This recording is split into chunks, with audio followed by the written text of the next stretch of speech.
Hey guys, welcome back to the Gloria Living channel. My name is Hannah and today we are starting seeds. So come along with me whether you've never done it or done it before. It's gonna be a fun video, go over the basics, and I'm gonna show you starting seeds 101, how to do it and how to do it successfully. It's not so bad. If you're new to gardening, don't be intimidated, you can do this and I'm gonna show you how. Okay, let's go check it out.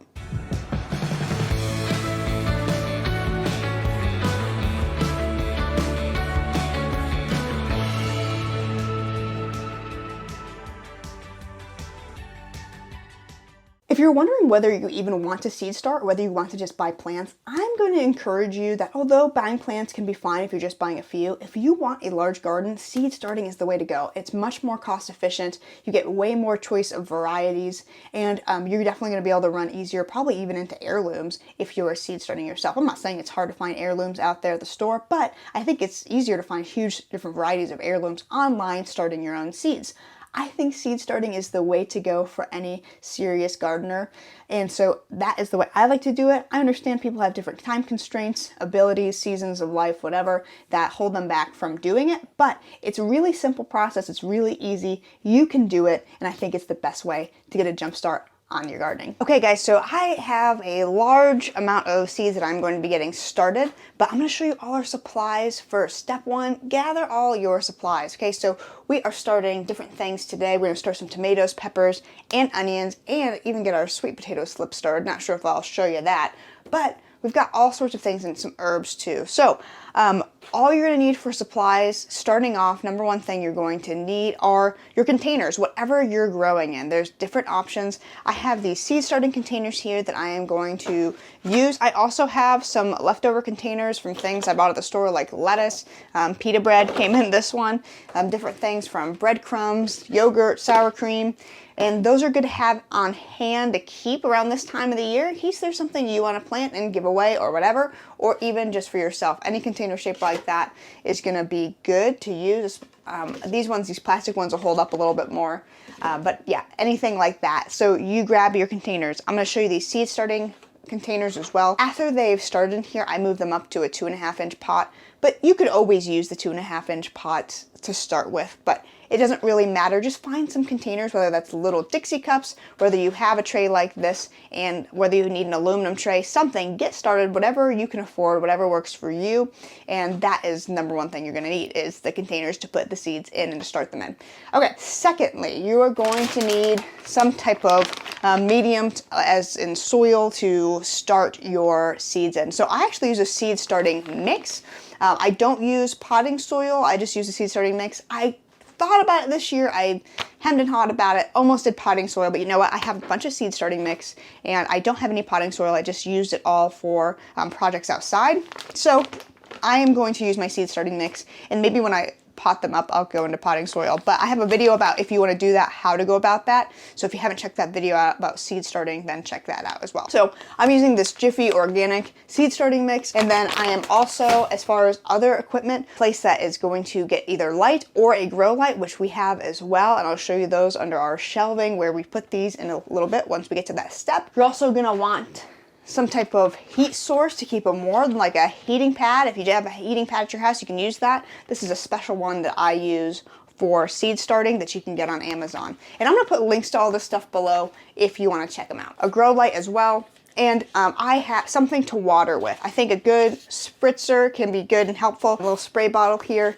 You just don't want to dump water, especially on the delicate seedlings or the seeds, to make them flush under too deep in your soil. So, and then lastly, and you know, most important and most fun part of what you're going to need are your seeds. So whatever seeds you are growing at this point, you're going to want to grab. Just remember that when you're seed starting, not all seeds need the same amount of time before planting to get started and established. Peppers are going to take longer. Tomatoes, maybe even a little less time than peppers. Things like beans cucumbers, squashes, those can be direct sown into the garden, but they can be started a little bit ahead of time. They might only need a few weeks, where things like tomatoes might need 4 to 6 weeks, sometimes 8 weeks. Peppers might need 8 weeks. Onions might need up to even 10 weeks. It just depends. Everything's different in the different varieties that you have and what you're growing. We are starting our peppers and our tomatoes, most importantly today, because they need that good time to be ready in May after our last frost date to be planted. So if you're getting seeds ready, you want to know when your last frost date is, and then you're going to count backwards a few weeks, and that's when you're going to get started. There's apps for that sort of thing, but it's just as easy to look at a calendar for starting off and just go, okay, I have 8 weeks until I'm planting, so I need to get them started this week. So that is how we're going to do it. We're getting ours started this week. We might even be a little bit behind on onions, but I was procrastinating. So we are going to get our seeds in, and first step after we get all our supplies is preparing your containers. Okay, so I am starting most of the bulk of my seeds in these seed starting containers. These are just really inexpensive ones that I got from like Home Depot or something last year and the year before that. There are higher quality ones that are going to be more durable, but these were affordable and something I could grab quickly, so I did that. Since I have already used them, they still had some soil on them from last year, and so I wanted to wash that off. It's always important if you're reusing any type of container that already had a plant in it that you wash it, just in case it has some type of little fungus, bacteria, disease, whatever that is going to hurt or harm your plant. Then you want to just wash that off. So I already gave these a little wash, some warm water, a little bit of Dawn-like soap to just give it a scrub down and kind of give us a fresh start so we don't accidentally carry any diseases from last year to this year with our seedlings. Okay, so when you have your supplies together, and part of even getting supplies if you need to buy them is figuring out how much you're going to need of everything. This is one of the things that I've talked about also in previous videos is garden planning. So have a sketch of your garden, know how many plants you want to plant, how many tomatoes am I going to plant, because that obviously determines how many you're going to start. You want to have that figured out. How much do I need? So we're doing tomatoes and peppers today. How many pepper plants am I going to start if I want this many? And you know what? You would think it'd be as easy as just, I want this many pepper plants, therefore I'll start that exact amount. Depending on how you do it, you may want to start a few extra just in case something goes awry. But I'll talk about that once we get our seeds into the soil. Step 4, let's prepare our soil. Okay, so I have seed starting mix, and I have a big old bowl behind me, and I'm going to put the seed starting mix in that big bowl, and I'm going to start adding water to it. The thing about the seed starting mix is it's a huge part of the ingredients is peat moss, and peat moss takes a little bit to absorb water. So you do not want to put dry seed starting mix in your containers, put your seed in, and then put water in. I'm going to show you why and what happens when we pour some water in here, but it takes a bit for it to absorb. It's going to displace your seeds. It's going to be a big fat mess. Trust me, I know. I've been there, I've done it. Don't put your peat moss dry in your containers first. You want to get it wet first, a little bit moist, and then you're going to want to put it in your containers. We don't want it sopping wet. If you can squeeze out water, too wet, but if you still see dryness in it, it's not enough. You want it just moist and to have it absorb water but not be sopping, soaking wet. That's not good for your seeds, and it's just totally unnecessary. So we just want to get it wet enough so that it has a little bit more structure to it. It's easier to put into our containers, and we can count on where our seeds are going, because depth in the soil is important for different types of seeds, which we'll also talk about in a few minutes. Okay, so let's prep the soil. So we are going to open up our bag here. This is very, very fluffy stuff, guys. So when you pour it out, just be careful how you pour it out so it doesn't make a mess. So I don't know if you can even tell on the camera, it is so fluffy though, and dry. We need to add water because it's going to take a little bit to get this to absorb the water, and so we want this to get moist before we put it into our containers. It's just going to make life so much better. So we're going to slowly start adding water, and let me just show you what happens when I add water. It's going to float on top, or make the peat moss start to float. I don't know if you can see the reaction. It actually lifts up the peat moss and creates even pockets in here. And so it really just needs some moisture added to it. It's going to need a lot more than what I just added, so it'll start to clump together. See, before it was so dry it wasn't even sticking to my hands, but as it gets moist, you can see it'll start to do that. So let's get some more water and get this prepped. If you have a Tupperware container, that totally works for this. I'm just mixing this with my hands, and I am just doing it in a big bowl that I have in the kitchen, and that works just fine. Okay, so I've been mixing this in, and it is a little more, as you can see, I can actually kind of stick it together like that. So that is a much better consistency. It's not super wet, but it just has some moistness to it, and that will make it easier. We are going to water our seedlings still, but we don't want them to be displaced. And if you saw when I pour the water, and I don't know if you can see with the lighting, but what happened was it just pours through the peat moss and almost lifts open and creates pockets of water and moisture in there.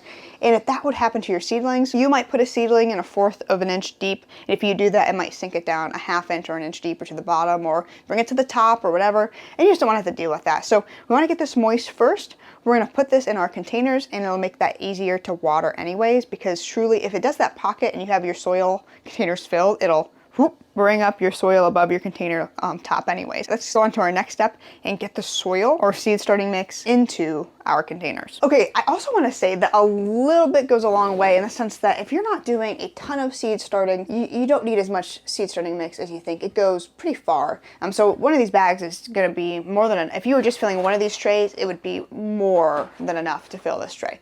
So we're going to fill our trays. I'm going to do more than I actually need, because I see no harm in that. Okay, so we have got our seed starting mix, and this is how I pretty much just do it, is I'm gonna go and rub it flat, put it over and rub it over until it goes in. I don't want to compress it, but I do want to make sure there's no pockets and that it's all the way full, but you don't want it to be pressed down so much that it's really compact and hard for the seed to germinate out and for it to grow roots. So just be gentle with it, but make sure that you filled it. Just a gentle pat to know whether it needs some more. You can do this super systematically, or you can do it kind of like how I'm doing it and just make sure they're all full at the end. I just kind of like to throw it in there and then brush it off. Okay, so we've got all our containers filled, and we were able to use that whole bag, which makes me very happy. So I don't have any left over. I am going to plant seeds in every single one of these. So I'm going to plant onions, I'm going to do some herbs, I'm going to do tomatoes, peppers, and we are going to get started. What you're going to want to do next is make sure that you have some type of way of labeling what you are planting. So this is easy. These are going to have onions in them, and they're all going to have the same thing. But if I'm going to have these huge containers split into different things.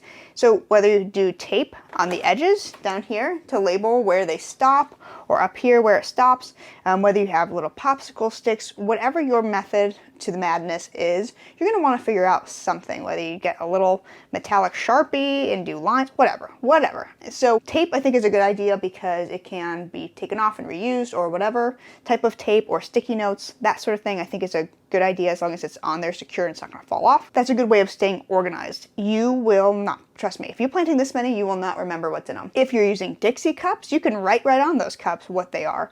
So that's the type of idea. You just want to make sure you label them, because you will mistake them. Do not use too much of shorthand.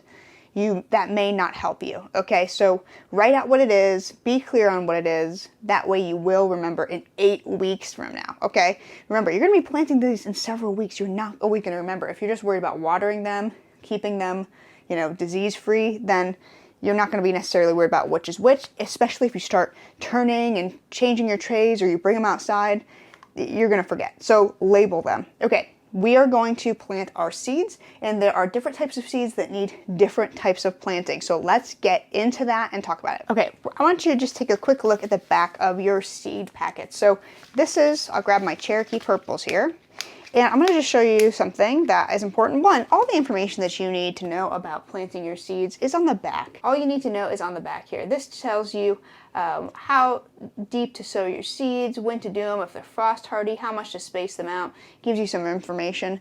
If you can see here, look at that. That says to sow these 1/8 of an inch deep for the Cherokee Purple. That's pretty surprising. Usually tomatoes are about 1/4 of an inch deep.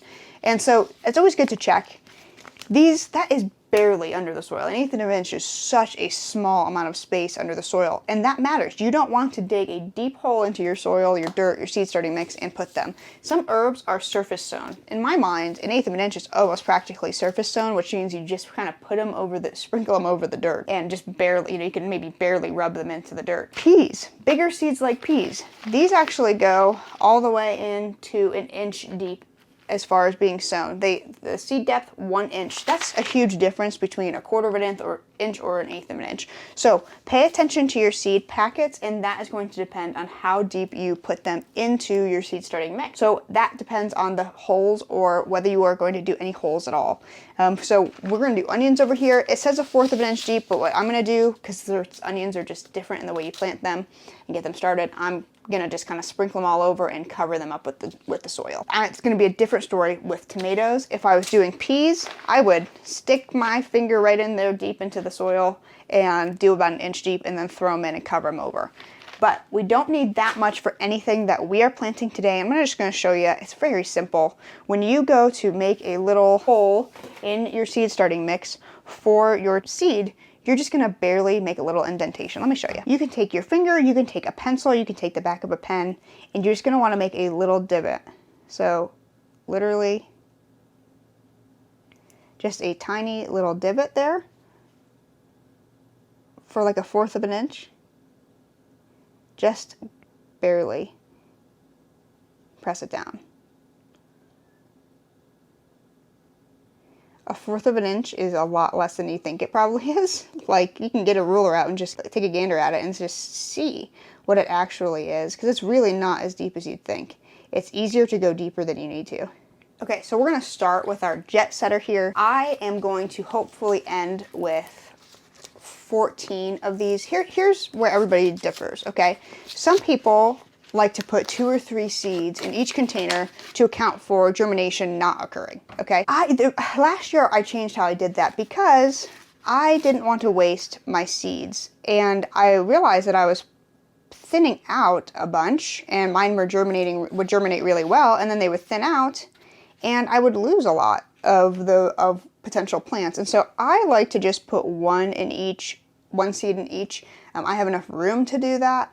So that is my preference. But a lot of people would recommend, if you're doing something like tomatoes, to do like 2 or 3 seeds in each hole. And then if multiple prop up, you just pick the one that looks the strongest and you pull out the other 2, or you trim them down. I don't like it. I feel like I'm wasting seeds. These are precious to me. So I'm just gonna do 1 in each. And if I don't see one germinating, I can always do some more. So I need 14 when it's all said and done. So I'm gonna do more than 14 to account for that. I don't know, I might do 4 extra, I might do 6 extra. It's just whatever I think is going to give me the best ratio. And if I have some extra ones, then I can always just give them away. Okay, so I'm gonna put them in the little divots. These are pretty small little seeds. That one came out. And I try and do that divot in the center. That way when they grow up, they're not like totally wonky, because they're gonna sprout out pretty much where you put the seed, you know? And if you have them on the edge, that's just gonna make them a little wonky for growing and not having enough room. And so I just like to keep them in the center. Okay, so what I'm going to do is just gently cover that up with soil. Very, very gently. And then I will show you what we will do next. I'm gonna get all my seeds in, and I'll show you what our next step will be once all our seeds are planted. Okay guys, so as you can see, this is actually in my kitchen on the bottom shelf here of my rack. So I'm gonna set this up, adjust the light so you don't get blinded when I turn on this grow light. I've got my heating pad right here, my heating mat underneath, already warming up. These heating pads don't have switches on them. These ones for plants, they just plug in and they go at the perfect safe temperature. I've got all my tomatoes in here. I've got my labels down here, which I'm gonna get more taped on so they do not fall off. And I am going to turn my lights on and get them started. I have this grow light. I can put a link to it. It's just from Lowe's. I won't be looking at an affiliate link or anything, but it's just a link to it if you want to check it out. I got this from Lowe's. There's tons of other grow lights out there. This worked for me. I would love one probably on a stand for where I'm at in this season of life, but this is fine. I figured this out and finagled this year. So this has settings for timers on it. It has, and then the different light settings. There's red light, there is blue light, and there is just a full spectrum white light, or you can combine them all. There's different lightings and spectrums for whether you are trying to produce the fruit, trying to just get the seeds germinate. Guys, don't worry about it. Truly, it'll all be fine no matter what you do. But I think a white light is easier on the eyes, or at least a combination of that, going to give you the full spectrum of everything you need. So, okay, I just turned on the white. I'm gonna edit out what I just did, because when I turned that on, I had to adjust the camera because it was literally going to blind you. These grow lights are super bright. I'm gonna have this turned this way when I actually do it. I have another heating pad and I'm going to put more seedlings down under here. I have room enough to turn it the other way, but I just wanted you to be able to see for your sake.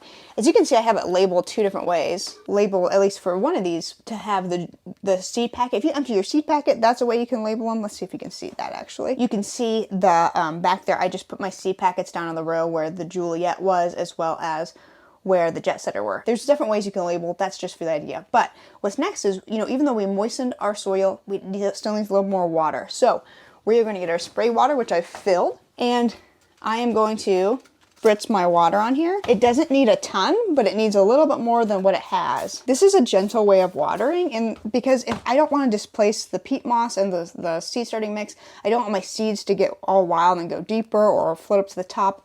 I don't have to deal with that, but I just want to keep the soil have a little bit of moisture and get our seeds starting to have a little bit of wetness on them. That way they can have warmth, water, light, and be ready to germinate. Additionally, after you spritz the top to get some water being absorbed into the seed starting mix, you can also bottom water, which just means the trays underneath your containers, you can pour water in there and the soil will soak it up from the bottom, and once you have a plant established, the roots will do that as well. So that is something to also consider as a good watering method. That way you can avoid getting water splashed on the leaves of your plants as well. Okay, these particular containers do come with a clear dome that goes over top to help keep moisture in. I find them annoying and chintzy and just thin, and just I don't like them. It doesn't hurt, but I'm just not gonna put them on mine. I don't necessarily need this now, but I will put a fan under here soon as well, and that will help keep airflow and help prevent diseases. So you want a good balance of water when you water your seedlings. You don't want them too wet. You don't want to keep a lot of moisture in there and humidity to the fact where you could cause a higher chance of getting some type of like fungal disease. So you don't want a breeding ground for fungus, but you also need to let your plants drink. If you see yellowing in your plants, you have either gone too far with too much water or not enough. Okay, so you want a good, happy plant that is beautiful green and growing nice and strong. So these have been watered and they are sitting on their heating mat and they have light and they are all set to go. All that's left to do now is wait, and soon they will pop through soil. Another thing to consider is that different plants are going to take different amount of time to germinate. Things like peppers are going to germinate, maybe take an extra week to germinate past tomatoes. So you might see some things sprouting and some things not sprouting, and that might concern you. You just need to know what plants are growing and what speed they germinate at, because you don't want to be worried and go, oh no, nothing's germinating. Really what's happening is it just takes a little bit longer than others. Things like peppers do want heat. Look that up for what you are growing specifically. But certain things like herbs and peppers really want a good solid temperature and heat under them to get them germinating. If you don't have that sufficiently, they won't germinate. There are different issues you can run into with seed starting. I might do a video on those so you can be prepared for those. But this is just step-by-step seed starting 101 for you as a beginner. It's very simple. You need nutrition from your soil. The seed starting mix doesn't have much of that, but either way, the seed will. So for seed starting, you just need some medium like seed starting mix, water, and light mostly, and then you're also going to want that heat that is going to help. I hope this takes any intimidation out of seed starting. I know I had a lot of stuff and a lot of supplies on the table, but really a container, some seed starting mix, some seeds, water, and light, and you're going to be good to go. The heating pad is super helpful. I think it's a really good thing to do if your house doesn't stay super warm. But you know what? Honestly, guys, you could sprout tomato seeds in a window on a paper towel in a baggie and they will sprout. Don't be intimidated, guys. It's easier than you think. Can you run into problems? Will you hit bumps in the road? Yeah, absolutely. But don't let it stop you from gardening, and don't let it stop you from gardening in maybe even a more inexpensive way. Seed starting is definitely the way to go. I think it's a good way of saving money, and it's just really fun to do. Guys, I hope you have enjoyed this video and coming along with me. I've got my tomatoes started. I've got onions to do back here and peppers as well. I'm going to kind of juggle dinner as well as doing some seed starting and maybe get my kids involved. It's going to be fun. Thank you again for watching, and please like the video, please share it with your friends and your family, and please subscribe to the channel if you have not already. It really is the best way to support us in creating this content for you. Until next time, guys, we'll see you soon.